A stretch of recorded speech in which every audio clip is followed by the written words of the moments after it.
Assalamualaikum warahmatullahi wabarakatuh dan salam sejahtera. Hari ini kita akan meneruskan pengajaran dan pembelajaran di rumah berkenaan mata pelajaran Bahasa Melayu tahun 3 dan hari ini kita akan belajar berkenaan penjodoh bilangan.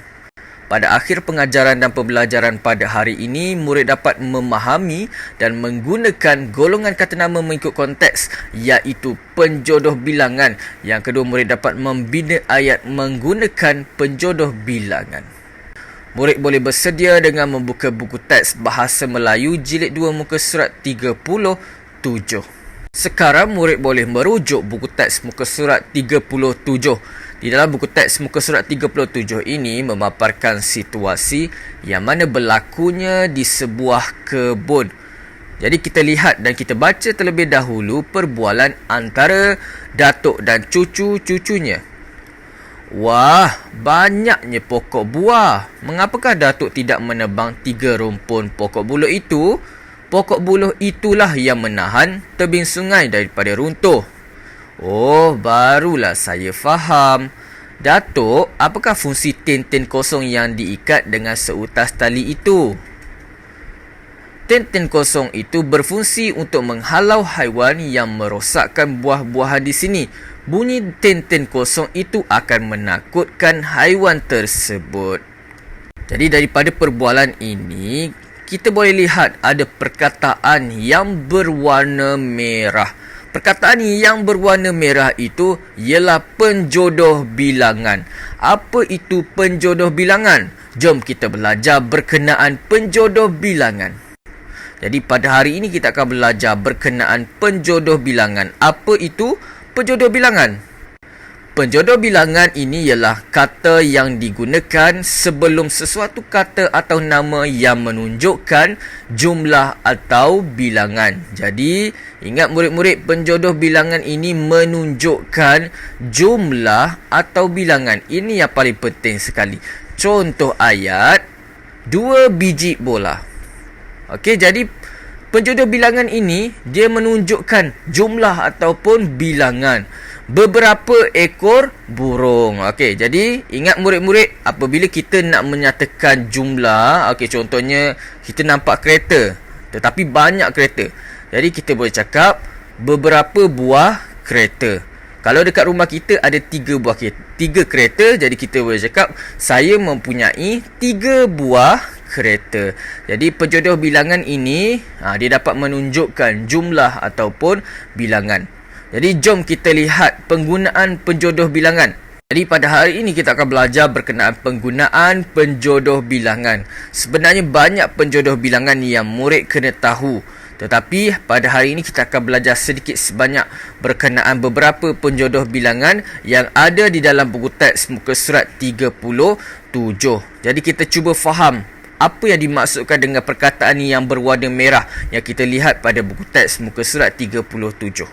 Sekarang kita lihat kepada penjodoh bilangan yang pertama, iaitu orang. Orang ini kita gunakan untuk manusia. Contohnya, murid, guru, jururawat, doktor, pekedai, askar dan lain-lain. Contoh ayat, 2 orang murid Sekolah Kebangsaan Taman Daya 3 berjaya memenangi pertandingan mewarna peringkat negeri. Jadi, penjodoh bilangan ini dapat menunjukkan jumlah ataupun bilangan. Contohnya kita boleh guna seorang, 2 orang, 5 orang murid, 10 orang murid. Okey, jadi perkataan orang ini ialah penjodoh bilangan yang dapat menunjukkan jumlah atau bilangan. Seterusnya ialah ekor. Ekor ini ialah untuk semua jenis binatang. Contohnya nyamuk, semut, kuda, buaya, musang, gajah, arnab dan lain-lain. Contoh ayat, Ahmad membela 4 ekor kucing dan 2 ekor arnab di halaman rumahnya. Jadi biasa kita dengar ibu bapa kita sebut 2 ekor kucing, 4 ekor kucing. Bukan bermaksud ekor sahaja. Okey, ekor ini menunjukkan penjodoh bilangan kepada binatang. Jadi kita cuba biasakan dalam kehidupan seharian kita. Nanti kita jumpa kucing. Okey, saya nampak seekor kucing di tepi jalan. Saya nampak 3 ekor kucing di depan rumah saya. Bukan bermaksud ekor bahagian badan kucing tersebut, tetapi ekor itu menunjukkan penjodoh bilangan kepada binatang. Seterusnya kita lihat kepada penjodoh bilangan yang ketiga. Penjodoh bilangan yang ketiga iaitu pasang. Pasang ini menunjukkan benda dan manusia yang berpasangan. Contohnya pakaian. Okey, pakaian pasangan dia baju dan seluar. Kasut kiri dengan kasut kanan. Subang kiri, subang kanan. Suami isteri, lelaki dengan perempuan. Anak, contohnya anak ada 2 orang, jadi anak itu berpasanganlah, pasanglah sepasang. Ataupun anak lelaki dan anak perempuan. Okey, jadi faham pasang ini bermaksud benda ataupun manusia yang berpasangan. Okey, contoh ayat, ayah membeli 3 pasang kasut kepada Ahmad sempena hari jadi Ahmad. Jadi 3 pasang kasut ni bermaksud ada kiri kanan. Ada 3 pasang, bermaksud sepasang ni ada kasut kiri dengan kasut kanan. Bukan satu kasut je, bukan sebelah je, dua belah lah. Itu bermaksud pasang kasut. Okey, jadi faham pasang ini adalah untuk benda dan manusia yang berpasangan. Penjodoh bilangan yang seterusnya ialah rumpun.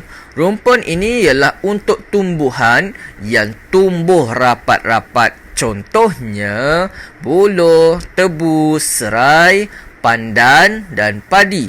Banyak lagi tumbuhan yang mungkin tumbuh rapat-rapat. Contohnya, Datuk mempunyai 5 rumpun buluh di dalam kebun. Ingat rumpun ini ialah tumbuhan yang tumbuh rapat-rapat. Dia bahasanya kalau pokok pisang kan dia tumbuh satu macam tu kan.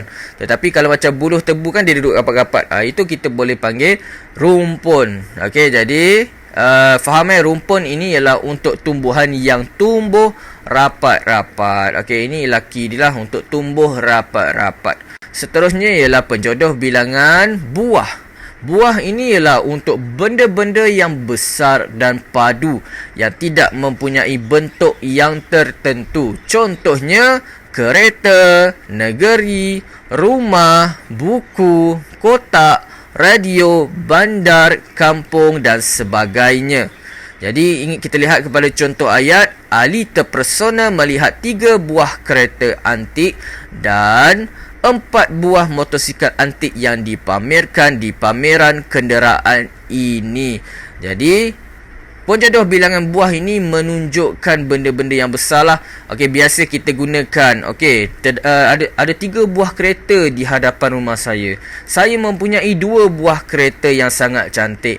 Jadi ingat, perkataan penjodoh bilangan buah ini bukan bermaksud buah-buahan, tetapi buah itu menunjukkan bilangan. Bilangan kepada benda-benda yang kita nak tunjukkan. Jadi jom kita lihat kepada penjodoh bilangan yang seterusnya. Penjodoh bilangan yang seterusnya ialah batang. Batang ini untuk menunjukkan benda-benda yang panjang. Contohnya lilin, galah, tiang, pen, pokok, gigi, tongkat, kapur, jambatan. Contoh ayat, Hasan membeli 3 batang pensil di kedai buku. Jadi kalau murid lihat, batang ini biasa kita gunakan untuk benda-benda yang panjang. Dan kita boleh juga guna untuk gigi kita. Contoh Datuk kita bercakap, Datuk hanya tinggal 2 batang gigi sahaja. Itu boleh.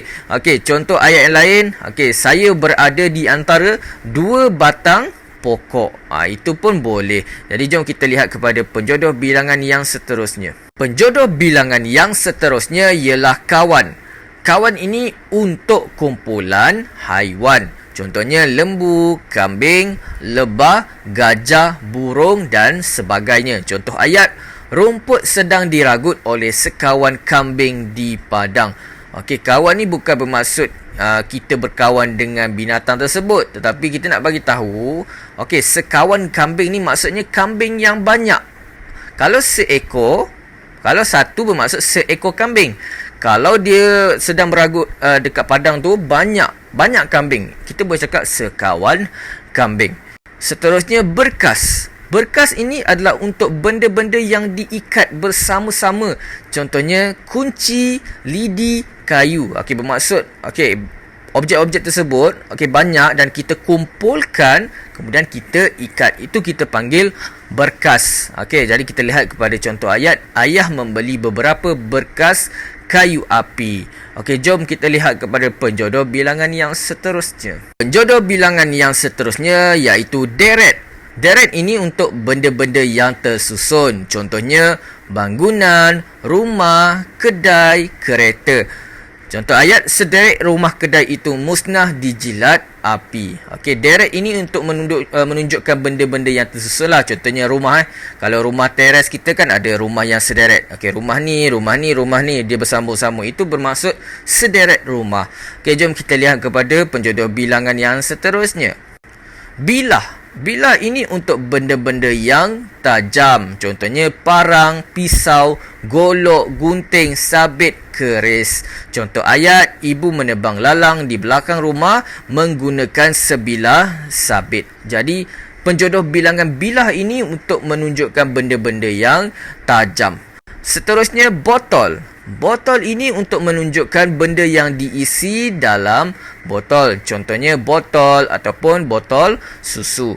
Jadi kita lihat kepada ayat. Adik menghabiskan 2 botol air mineral dalam masa yang sekejap sahaja kerana terlalu dahaga. Jadi perkataan botol ini menunjukkan botol lah.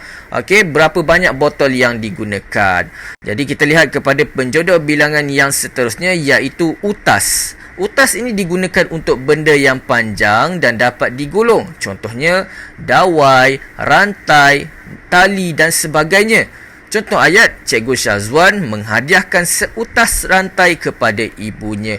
Jadi kalau kita lihat rantai kan dia panjang, dan dia boleh digulung-gulung. Itu bermaksud utas. Seterusnya penjodoh bilangan bakul. Bakul ini adalah untuk diisi di dalam bakul. Contohnya bakul lah. Jadi kita lihat kepada ayat. Maklimah meletakkan sebakul buah limau di atas meja makan. Jadi kita boleh cakap sebakul, 2 bakul, 3 bakul. Tetapi dalam bakul tu diisi dengan objek yang kita nak bagi tahulah. Contohnya sebakul buah limau. Kalau kita letak bola dalam 5 buah bakul, 5 bakul bola. Itu pun kita boleh gunakan. Jadi kita lihat kepada penjodoh bilangan dalam buku teks yang kita telah belajar sebentar tadi. Sekarang kita akan lihat kepada penjodoh bilangan yang terdapat dalam buku teks ini. Sekarang kita lihat kepada penjodoh bilangan yang pertama, sepasang. Kalau murid lihat ada 2 ekor burung. Kemungkinan burung ini adalah burung jantan dengan burung betina. Jadi dia nampak pasang Jadi kita boleh cakap sepasang burung. Jadi macam mana ayat yang kita boleh buat? Sepasang burung sedang terbang bebas di udara. Jadi kita lihat kepada rumpun pula. Ingat rumpun ini adalah tumbuhan yang tumbuh rapat-rapat lah. Jadi kita lihat tumbuhan ni, pokok buluh ni dia tumbuh rapat-rapat. Jadi kita boleh cakap rumpun buluh. Macam mana nak buat ayat dengan rumpun buluh? 3 rumpun buluh ditanam di tepi sungai. Jadi kita boleh lihat ada 3 1, 2, 3 rumpun buluh. Jadi kita lihat pula kepada sebuah. Buah ini untuk menunjukkan objek yang besar dan tidak mempunyai bentuk yang tertentu. Contohnya pondok, sebuah pondok. Kalau ada 2 buah pondok. Jadi macam mana ayat yang kita boleh buat? Terdapat sebuah pondok di dusun buah-buahan Datuk. Seterusnya sebatang. Ini ialah sungai, sebatang sungai. Jadi macam mana ayat yang kita boleh buat? Terdapat sebatang sungai di belakang pondok. Seterusnya sekawan. Ingat sekawan ni bermaksud ada banyak binatang lah. Banyak binatang dalam satu kawasan. Jadi kita boleh cakap sekawan kerbau. Macam mana kita nak buat ayat? Sekawan kerbau sedang berendam di dalam kubang. Nampak dia sedang berendam lah. Seterusnya berkas. Berkas ini adalah objek-objek yang dikumpulkan sekali dan diikat. Okey, nampak tak dia ikat Jadi kita boleh cakap sebekas kayu diletakkan di tepi pokok betik. Okey, diletakkan di tepi pokok betik. Okey, kayu ni kayu, okey, diikat. Itu maksud berkas. Seterusnya kita lihat kepada deret. Deret ini menunjukkan objek-objek yang disusun. Okey, kalau kita lihat sayuran ini, okey, disusun di atas batas ini. Jadi macam mana ayat yang kita boleh buat? Datuk menanam sederet sayur di atas batas. Kemudian penjodoh bilangan bilah. Okey, macam mana kita nak buat dengan penjodoh bilangan bilah? Bilah ini untuk menunjukkan benda-benda yang tajam lah. Jadi Datuk ni sedang memegang apa ni? Okey, parang, sebilah parang. Macam mana nak buat ayat dia? Datuk memegang sebilah parang. Okey, seterusnya bakul. Okey, bakul ini, dalam bakul ada buah rambutan. Jadi, okey, kalau ada 3 bakul, kita boleh cakap 3 bakul rambutan. Okey, jadi macam mana kita nak buat ayat? Terdapat sebakul rambutan di bawah pokok rambutan. Ni kita boleh cakap sebakul rambutan lah. Sebab dalam tu ada rambutan dan ada 1 bakul je. Kalau ada 2 bakul, kita cakap 2 bakul rambutan. Okey, seterusnya seekor. Seekor apa ni? Seekor tupai. Ingat, ekor ni bermaksud penjodoh bilangan untuk binatang lah. Jadi kita boleh cakap seekor tupai sedang memanjat pokok. Seterusnya botol. Okey, berapa botol? Ada 1 botol je. Jadi kita boleh cakap terdapat sebotol air di pondok. Jadi kalau 1 botol, kita cakap sebotol air di pondok. Kalau 2 botol, 2 botol. Se ni kita gantikan kepada 2. Okey, jadi kita akan lihat kepada latihan pada hari ini. Jadi ini ialah latihan bahasa Melayu pada hari ini. Murid perlu menyiapkan latihan buku aktiviti muka surat 43. Jadi sekarang kita akan cuba selesaikan latihan buku aktiviti muka surat 43. Arahannya, kenal pasti penjodoh bilangan berdasarkan objek-objek yang diberikan. Kemudian bina ayat. Okey, jadi dia ada berikan objek-objek. Nanti kita akan cuba kenal pasti penjodoh bilangan yang bersesuaian lah. Okey, lilin kita semula. Kawan-kawan, pada hari ini saya akan menunjukkan cara-cara membuat lilin. Ini contoh beberapa lilin yang telah siap. Saya menggunakan bahan-bahan terpakai. Okey, nanti kita akan cuba sesuaikan penjodoh bilangan dengan objek yang diberikan. Jadi jom kita sesuaikan. Jadi kita lihat kepada penjodoh bilangan yang pertama, iaitu botol. Okey, botol apa? Okey, apa yang kita boleh lihat macam botol dan kita boleh isikan cecair di dalam sebuah bekas tersebut. Okey, minyak masak. Jadi kita boleh cakap sebotol minyak masak. Okey, seterusnya utas. Apa objek yang panjang, okey, dan boleh dililit-lilit ataupun digulung. Okey, iaitu benang. Jadi kita boleh cakap seutas benang. Seterusnya biji. Okey, apa yang kita boleh lihat? Biji ni untuk benda-benda yang bulat. Okey, benda-benda yang kita boleh pegang. Okey, apa? Gelas. Okey, itu boleh cakap 2 biji gelas. Okey, seterusnya batang. Okey, batang ini adalah untuk objek yang panjang. Apa objek yang panjang dekat situ? Okey, ada lidi dengan krayon. Tapi lebih sesuai untuk krayon lah. Okey, jadi 5 batang krayon.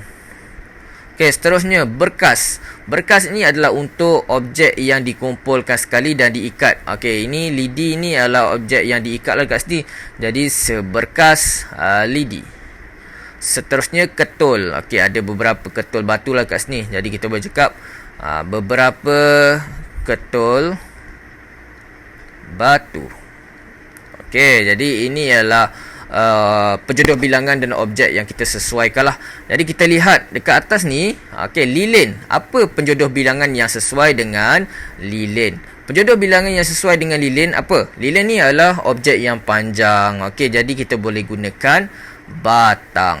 Okey, beberapa batang lilin yang telah siap. Jadi sekarang kita akan cuba bina ayat menggunakan penjodoh bilangan botol dengan minyak masak. Okey, tadi kita dah buat botol, sebotol minyak masak. Okey, jadi apa ayat yang kita boleh buat berdasarkan sebotol minyak masak? Okey, kita boleh cakap saya menyediakan sebotol minyak masak. Okey, itu pun boleh. Saya menggunakan sebotol minyak masak untuk membuat lilin. Okey, itu pun boleh. Jadi inilah cadangan cikgu. Kita akan lihat kepada ayat yang kedua, utas dengan benang. Jadi macam mana kita nak buat dengan seutas benang?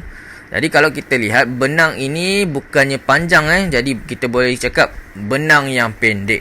Jadi kita boleh cakap saya menggunakan seutas benang yang pendek ataupun saya menyediakan seutas benang yang pendek. Jadi ini ialah cadangan ayat cikgu. Saya menyediakan seutas benang yang pendek. Okey, kalau murid nak cuba buat ayat lain pun tidak jadi masalah, tetapi mestilah menggunakan penjodoh bilangan dengan objek yang diberikan. Okey, seterusnya kita cuba bina ayat menggunakan biji dengan gelas. Okey, biji dengan gelas, 2 biji gelas. Jadi macam mana kita nak buat ayat?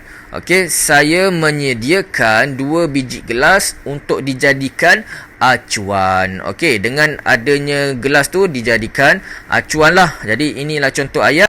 2 biji gelas akan kita jadikan acuan. Okey, seterusnya kita lihat kepada batang dengan krayon. Okey, berapa batang? 5 batang krayon. Okey, 5 batang krayon. Okey, krayon kan berwarna-warni kan. Okey, jadi kita boleh cakap, okey, saya menggunakan 5 batang krayon untuk dijadikan pewarna. Okey, pewarna lilin tersebut. Sebab kita nak hasilkan lilin yang pelbagai lah. Jadi macam mana kita boleh buat ayat? 5 batang krayon digunakan sebagai pewarna. Okey, seterusnya kita lihat kepada penjodoh bilangan berkas dengan lidi. Okey, seberkas lidi. Jadi macam mana kita nak buat ayat? Okey, saya juga menyediakan sebekas lidi yang pendek yang telah dipotong pendek. Okey, kalau murid lihat lidi ini dah dipotong pendek lah. Jadi yang sama tinggi, sama panjang. Okey, jadi kita boleh buat ayat. Saya juga menyediakan seberkas lidi yang telah dipotong pendek. Okey, seterusnya ketul. Ketul ini untuk batu lah. Jadi kita boleh cakap saya menggunakan 5 ataupun berapa ketul ni? Beberapa ketul batu untuk dijadikan hiasan. Jadi kita boleh cakap 7 ataupun beberapa ketul batu akan digunakan sebagai hiasan. Jadi murid boleh pilih 7 ataupun beberapa. Jadi murid sendiri boleh buat ayat sendiri yang bersesuai lah, tidak jadi masalah. Kalau dia lari daripada cerita yang ingin disampaikan oleh kawan-kawan inilah yang menceritakan ini. Okey. Jadi kalau kalau murid nak menceritakan tentang situasi di rumah murid pun boleh. Saya membeli sebotol minyak masak di Aeon. Itu pun boleh, tidak jadi masalah. Okey. Jadi cuba buat ayat sendiri ataupun kalau murid nak gunakan ataupun merujuk kepada jawapan yang cikgu berikan pun diterimalah. Jadi ini sahaja pembelajaran pada hari ini. Terima kasih. Assalamualaikum warahmatullahi wabarakatuh.